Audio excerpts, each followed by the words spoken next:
Right, hey guys, how are we doing? I am loving the fact that Annie News is doing both Mashoko Tensei and That Time I Was Reincarnated as a Slime videos every week. This is absolutely freaking cool.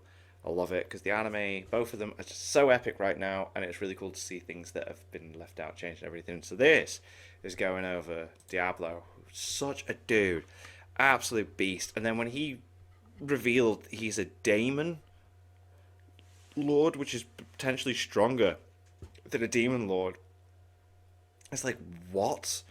I love it. He's just so OP, but just like wants to work for Rimuru. It's just like, yo. So yeah, let's see how he became more powerful than a Demon Lord. Diablo's power is something that's always been quite a mystery to us. Oh, mate. We've only ever seen him fight that one time in Season 1, and that was just barely scratching the surface of what he's capable of. Yeah. His existence is also one that's shrouded in a lot of mystery too, so to see both partially explained in the last two episodes was quite the surprise I'm sure a lot of you want to know more about. I a lot loved of it. words were thrown out with not a lot of context. Yeah, the Daemon Lord. Someone's like, what? So here I am to explain what a Daemon Lord is, Please. how its potential surpasses that of a Demon Lord, and basically how Diablo evolved into one himself. I'll also cover everything the anime left out from all the scenes involving Diablo, so if you're curious about things like what he did to the clergy or what he was talking about with the Demon Hunter, this video should have an explanation to all of that. Oh, It's always fun to see Diablo's opponents slowly piece together just how powerful he is, Yeah. and that's something we first see Damrata trying to figure out. Hmm. Since the Five Elders gave him the order to kill Diablo, he was actively investigating what it was he was dealing with, and it was from that he found Diablo wasn't just any regular demon. We saw him come to the conclusion that Diablo had bested Rosin, so that at the very least indicated he was an early modern archdemon. There was a good chance that he was even older than that though, since the older a demon was, the more powerful they were. right. Oh, right. So they get stronger in age. To give a bit more context on what these terms mean, modern archdemons were calamity-class threats typically between 200 and 300 years old, while medieval demons were closer to that 1,000-year milestone. They were demons powerful enough to be assistants to demon lords, and it was a completely different level of strength from that of the lower-leveled demons. I just love his design. Oh, Diablo is so cool. This made Damrata shudder at the thought, since a medieval archdemon was a threat to humanity entirely. If a demon like that somehow made it into the world, then the destruction it could cause would be immense. That's why the Eastern Empire places limitations on the demons they can summon and makes sure not to deal with anything beyond the medieval age. To do so would cost the summoner their soul, and their essence would be consumed in exchange for that demon. That being the case, the Empire's records only had successful summons for demons up to the medieval age, and anything beyond that was just unknown. Now, I know these medieval archdemons may sound like they're super powerful, but the only reason it seems like that is because it's coming from the perspective of Damrata. To scale things a bit more objectively, a medieval archdemon is only about as powerful as Rosin. I know that's not very strong to us, but to the rest of humanity he's an absolute legend. So, for a demon to subjugate him and make Rosin his subordinate, well, that would suggest whatever it was even more powerful than a medieval archdemon. This was all information that came from the Eastern Empire's extensive research of demons, and the reason for that was because they were forced to. By being close to a demon stronghold with lots of power, the Eastern Empire had dedicated a lot of time and resources learning how to adapt to that. They established a regiment trained specifically in the art of demon hunting, and their research allowed them to create all sorts of anti-demon tactics. So, while an archdemon was only something you'd hear about in legends in the West, in the East it was an all too frequent occurrence. Damn. One they eventually had to categorize and to create individual strategies for. This was why the demon hunters were so knowledgeable when it came to identifying Diablo, and it's actually quite endearing when they finally do.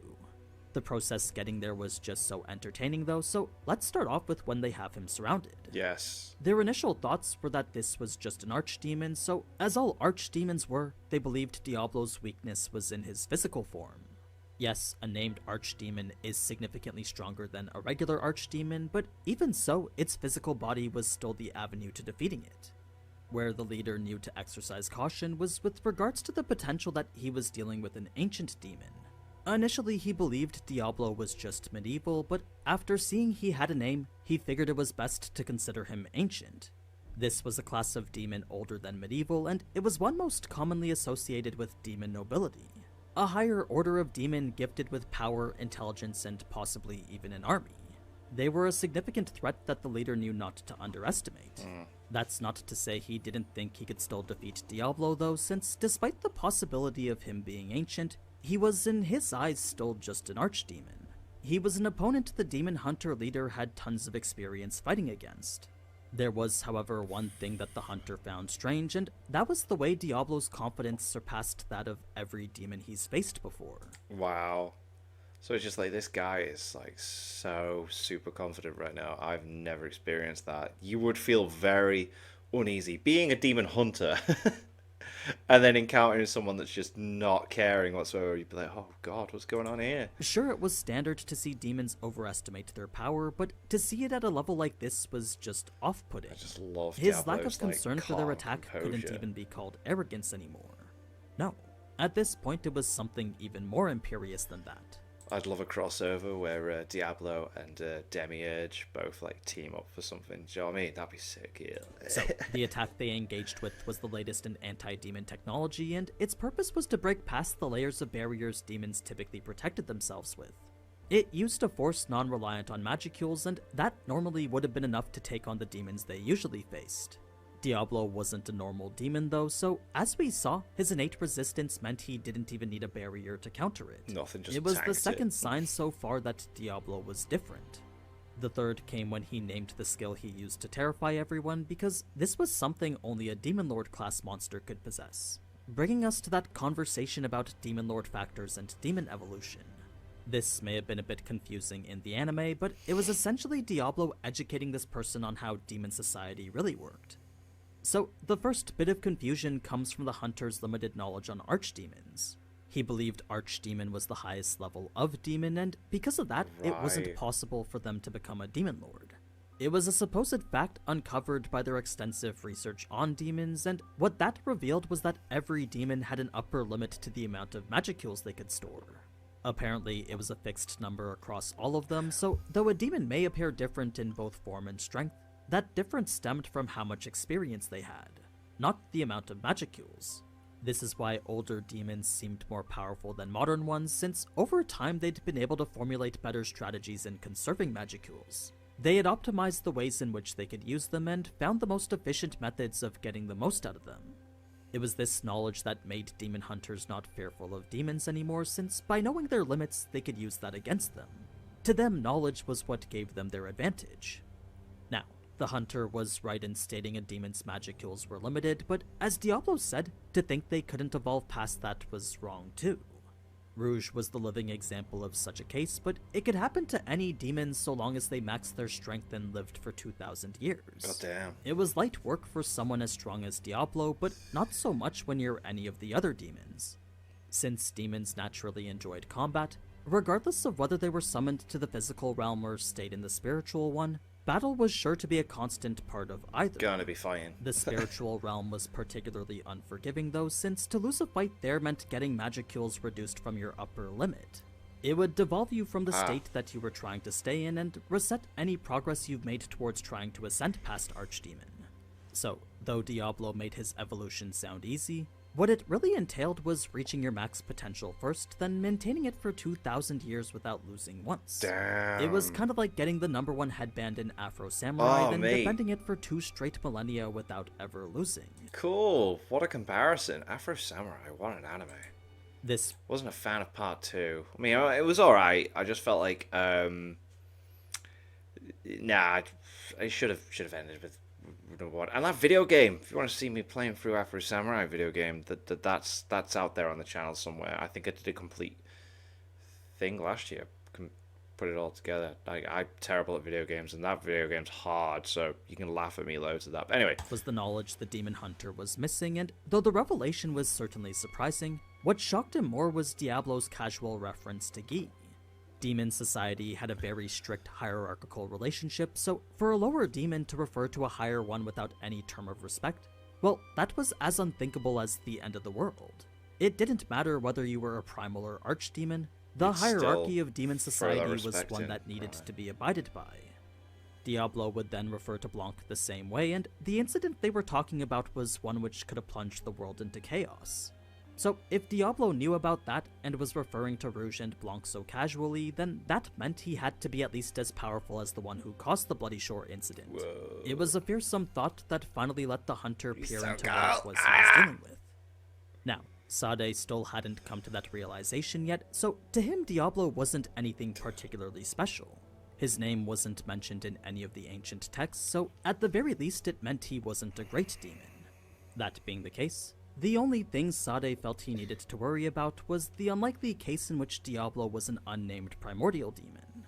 Since he knew very little of demons in general though, this wasn't a scenario in which Sade would give more than a second thought to. He would simply bolster his confidence with the help of his ignorance. I mean, he was after all strong enough to fight a demon lord, specifically Valentine, since apparently he'd almost defeated him. This made Diablo's arrogance all the more annoying since a supposed archdemon like him was nowhere close to the level of a demon lord. That's when Diablo would reveal he was actually a demon peer instead, and this would go to change pretty much everything. So demon peer is the same as Daemon. Right, okay, cool. In the anime it's said and translated as Demon Lord, but to prevent confusion we'll keep calling him a demon peer. Okay. So, as a level of demon thought to only exist in legend, unofficially a demon peer was classified as a disaster level threat, Of course. an entity with enough force to rival entire countries. Amazing. They were said to have power far exceeding anything else in the demon family, and not even a higher spirit could come close to how strong they were. In fact, if anyone was to ever hope to have a chance to defeat one, at the very least multiple elemental lord class creatures were needed. Demon peers were so incredibly far and few between though that if not for the few vintage tomes dictating their occasional interference in the world, then no one would have even known they existed. So this was the evolution Diablo was referring to, and it completely erased whatever limits were supposed to be imposed on him. His magicule count was now at the point which couldn't even be fathomed anymore. It was as soon as the demon hunter heard that this was the case that he would immediately pass out, not from fear but instead relief. Having known he was mere seconds away from fighting a demon peer, the joy he felt knowing he'd avoided that literally knocked him unconscious. It was after this that Sade would reluctantly try and fight Diablo on his own, but no matter how skilled he thought he was before, the fight itself was to say the least humiliating. Sade's specialty was to copy arts and make them his own, so his arsenal consisted of some of the trickiest and most complex magic and arts combinations out there. He was a very versatile fighter and one of the strongest humans on the planet, yet his go-to move amounted to nothing. Goddamn. Normally he'd imbue his sword with whatever element his foe was weakest to, but by the time his magic was even deployed, Diablo would have already analyzed its structure and disassembled it. Yeah, like literally, I loved that in the anime. It was like, right, but at the point of impact, if I just make it go away, it's gonna do nothing. It's Effectively like, removing Sade's ability to bend the laws of nature and use it to his advantage.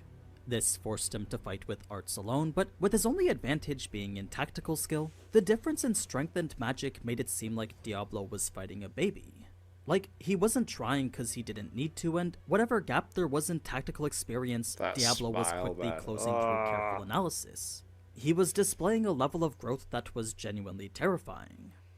Fast forward now to after the clergy had made their appearance, and Diablo would tank their attack like it was nothing.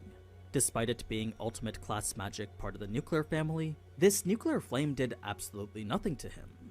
That's when the clergy would switch over to holy magic, and what they would attempt to unleash was their special finisher called Trinity Break, the most powerful spell to ever exist within holy magic. God damn. Its disintegrative light reduced anything and anyone down to its composite cells, so no matter how strong you were as a monster or magic-born, even demon lords would find this attack impossible to resist against.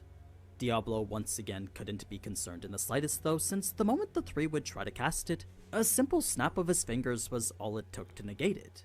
It wasn't the act of snapping which had cancelled it out though, but instead the casting of an art known as Despair Time. This was an ability Diablo created all on his own, and it used his Tempter unique skill in a way we haven't yet seen before.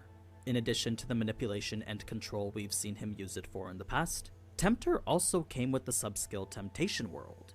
Originally, it allowed him to affect the target's subconscious and mental state, but Diablo had improved upon it to do so much more.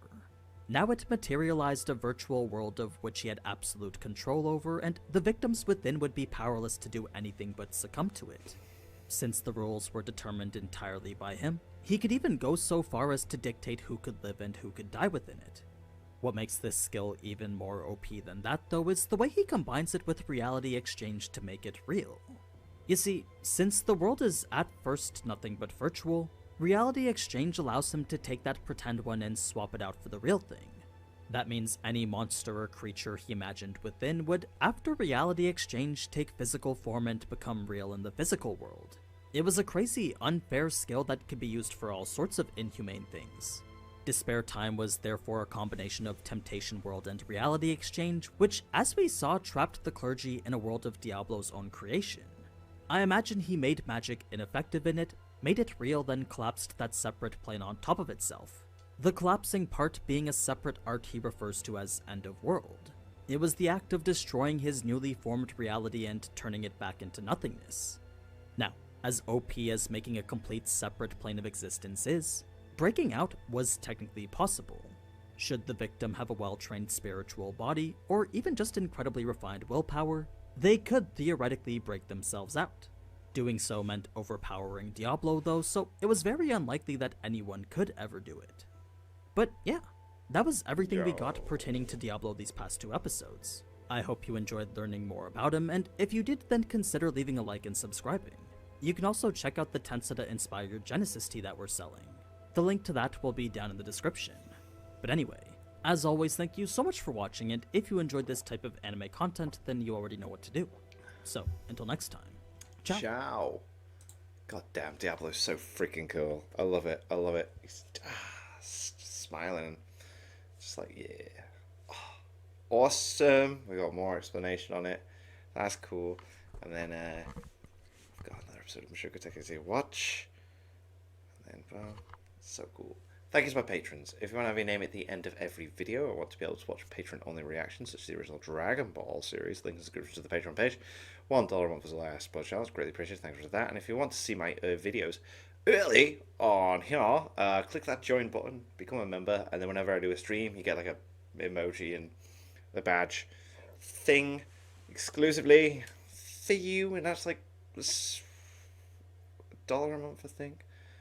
But yeah, what do you guys think of that? If you guys think of this, click like, subscribe if you haven't already. Leave comments below. Let me know what I should watch and discuss in future videos. I'll see you guys next time.